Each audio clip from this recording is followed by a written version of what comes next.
ምናባችን ወደ ሩቅ ምስራቅ ወደ ጃፓን እንውሰደው። እዚያ እድሜ ቁጥር ብቻ ነው። የ50 ዓመት እናቶች ከ20 ዓመት ሴት ልጆቻቸው ጋር ሲቆሙ ለይቶ ለማወቅ እስከሚከብድ ድረስ ቆዳቸው ወጣትና ጥርት ያለ ነው።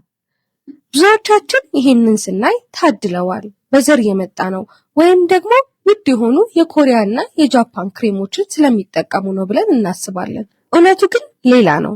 የጃፓን ሴቶች ውበት ከውድ ሱቆች የሚገዛ ሳይሆን ከትውልድ ወደ ትውልድ የሚተላለፍ ጥበብና በጓዳቸው በሚገኝ ቀላል እህል ላይ የተመሰረተ ነው። ዛሬ እኔና እናንተ ይህንን የሺህ ዓመታት ሚስጥር ደረጃ በደረጃ እንፈታለን። ይሄ ታዲያ ተራ የፊት እንክብካቤ ሳይሆን ቆዳችንን የምናክምበት ጥበብ ነው። ታሪኩ የሚጀምረው ከመታጠቢያ ቤታችን ነው። አብዛኞቻችን ፊታችንን በ30 ሰከንድ ውስጥ ሳሙና አድርገን ውሃ አፍስሰን እንወጣለን። ጃፓናውያን ግን ይህንን ቢሰሙ ይስቁብናል። ምክንያቱም እነሱ ፊታቸውን ማጠብ እንደ ሃይማኖታዊ ስነ ስርዓት ነው የሚያዩት። ይህም 4-2-4 ይባላል። የመጀመሪያዎቹ 4 ደቂቃዎች የፍቅር ጊዜዎች ናቸው። ተፈጥሯዊ ዘይትን ወስደን ፊታችንን ማሳጅ እናደርጋለን።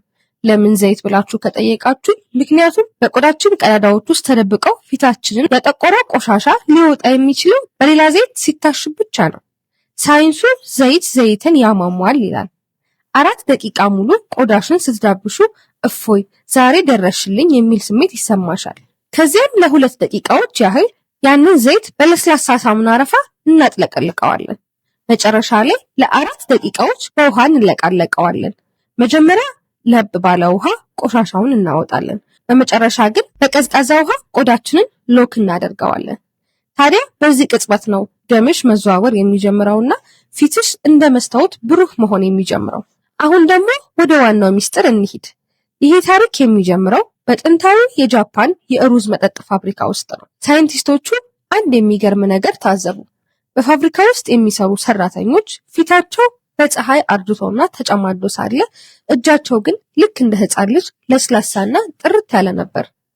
ምክንያቱም ምን ይሆን ብለው ሲመረምሩ ሰራተኞቹ ቀኑን ሙሉ እጃቸውን የሩዝ ውሃ ውስጥ ነክረው ስለሚውሉ ነበር። ሩዝ እኛ ጋር ለሆድ ነው፣ ጃፓን ጋር ግን ለውበት ነው። በውስጡ ፌሩሊክ አሲድ የተባለውን ጋሻ አለው። ከፀሐይ የሚጠብቀን አሎንቲን የተባለው መድኃኒትንም ይይዛል። የተጎዳ ቆዳን የሚጠግን ነው። ዛሬ ይህንን የፋብሪካ ሰራተኞች ሚስጥር ወደ እናንተ ጓዳ እናመጣዋለን። ይህንን ተአምረኛውን ክሬም ለማዘጋጀት 3 ታማኝ ጓደኞች እንፈልጋለን። እነሱም ሩዝ፣ ማርና ወተት ናቸው። ሩዙን በንጹህ ውሃ ስናጥበው አዋራውን ብቻ ሳይሆን ጭንቀታችንንም እንደማጠብ ነው። ሩዝ እሳት ላይ ሆኖ ሲበስል ውሃውን በሙሉ እንዲመጥ እናደርገዋለን። ያቺ ነጭ ውሃ የሩዝ ነፍስ ናት። ከሩዙ ጋር አብረንም እንፈጨዋለን። የሚመጣውም ክሬም ልክ እንደ ቅቤ ይለሰልሳል። በላዩ ላይ እርጥበት የሚሰጠውን ማርና የሞቱ ሴሎችን የሚያቃጥለውን ወተት ስንጨምርበት ለቆዳችን የሚሆን ቪአይፒ ክሬም ተዘጋጀ ማለት ነው። ይህ ክሬም ብቻ ሳይሆን ለቆዳሽ የምትሰጩ የፍቅር ደብዳቤ ነው። ታዲያ አሁን የመጨረሻው ምዕራፍ ላይ ደርሰናል። ይህንን ክሬም ፊትሽና አንገትሽ ላይ ስትቀቢው ራስሽን እንደ ንግስት ቁጠሪ። ለ30 ደቂቃ ያህል በዝምታ ተቀመጪ። አትሳቂ፣ አትናገሪ። ያ 30 ደቂቃ ያንቺና የቆዳሽ ብቻ ነው። ክሬሙ ወደ ውስጥ ዘልቆ ሲገባ ቆዳሽ ሲወጠር ይታወቅሻል። ለመታጠብ ስትነሺ ደግሞ ለ3 ደቂቃ ያህል በክብ እንቅስቃሴ ፊትሽን እሹ። ይሄ ማጂክ አይደለም፣ ተፈጥሮ ናት። ተፈጥሮ ደግሞ ጊዜ ትፈልጋለች።